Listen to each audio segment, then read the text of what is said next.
I'm E.T. Trigg. I'm very interested in contract bridge and Martin Gardner. I'm amazed that Martin Gardner never wrote a column about bridge as far as I know. It's mathematically interesting in so many ways during the play of the hand and about the bidding.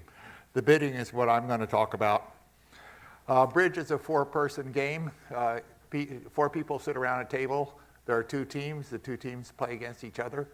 They deal the cards, and then they make a round of bidding to get the privilege of naming a trump suit. Then one of the players operates the game. He's the declarer. The other two people try to prevent him from making his contract, which he determined during the bidding. Bridge is all about taking tricks. Here's a typical bridge hand. Notice there are 13 cards. There's also 13 cards in every suit. Bridge is all about the number 13. So when this deal is complete and the four players have their four hands, which they conceal from the other people, they engage in a round of bidding. Bidding is a cleverly designed system of communication. Also, it is arranged so that it names, the last bid names the contract that the declarer has to make. Say if he says he's going to take 13 spade tricks, he has to take all the tricks. Bridge is actually three games in a way. There's the auction, which I'm going to talk about. After the auction, they play the hand. And then the third game is the defense, which is just the flip side of the declare play, but it feels completely different. By the way, it's a four-person game with two coalitions. One coalition is the defense, the other is the declare. This game was developed by Harold Sterling Vanderbilt in around 1930. He and his friends sat around on their yacht and they played an older game called Auction Bridge. He modified some of the rules. He had a vulnerability, bonuses for slams, and bonuses for things he called games. And these variations were so popular they spread over the entire world, and his variation has reigned ever since.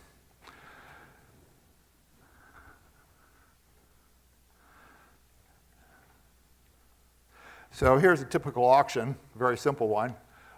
Their four players are traditionally called north, south, and east, west. These are the two teams. South bids one spade. That means he promises he's going to make 7 spade tricks. West passes. North says 3 diamonds. Now, this is an artificial bid. It doesn't mean that the north player has diamonds in his hand. This bid by agreement in part of a system is called the Bergen raised, and it means I have at least 4 of your spades, partner, and I have a certain number of points. So lots of bidding is about artificial bids. The first bid, the one spade, is a natural bid. There's only 15 words allowed in bridge bidding. Now you might think that this would allow you to use a base 15 system to construct a bidding system. You know, that would provide lots and lots of possibilities. There's a huge number of possible auctions, 10 to the 47th of them. You could easily come up with enough subsets of that to describe any conceivable hand. But that's not possible because the bids have to be made in a certain order, and you also have to make bids that you think you can make. So there's vastly fewer possible logical bids.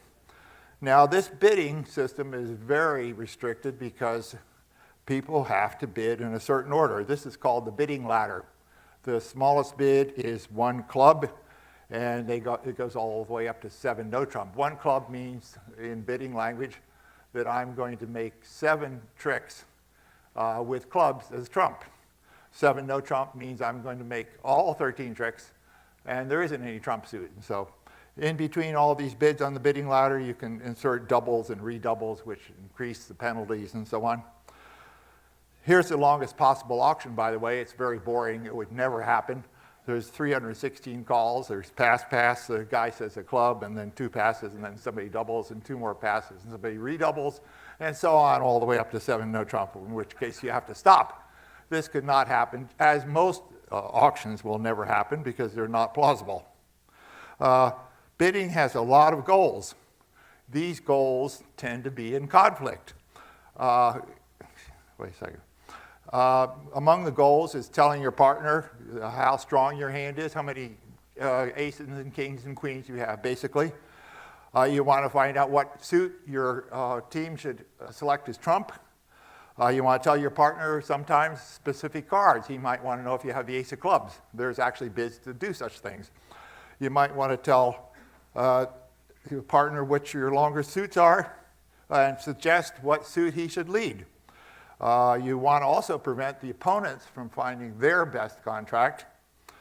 And you want to increase your score sometimes by doubling your opponents. You want to make sure that the correct partner becomes the declarer, because it depends on which way the cards rotate around the table, sometimes whether you can make a contract or not. And you want to make sure that you end up in the right contract. So it's very difficult to have all these things work at the same time. So every bidding system has to take all these things into account. Here's basically the criteria of a bidding system. You want it to describe lots of bids, lots of kinds of hands. You want it to be easy to memorize. And you want to make sure your bidding system comes up in natural hands often enough that it's a good system. So human beings have come up with many ingenious notations and systems and mathematical analysis of lots of things. Here's Egyptian hieroglyphics, here's Morse code, here's music. Here's music again with choreography thrown in. We can actually record these days choreographic performances. Even before videotape they did this. Here's shorthand, here's mathematics itself. On the lower right hand, we have a notation for juggling. Let's see, what's this guy's name? The Australian juggler, Colin Wright, developed a notation for juggling. And he said that because of this notation, they actually discovered tricks that no juggler had ever done before. What if we could do the same thing for bidding that all these other notations have done for other fields? Nobody has done that yet. That's my question and my challenge to the world. Come up with a good notation and a good analysis for bidding that achieves all these conflicting goals. Thank you very much.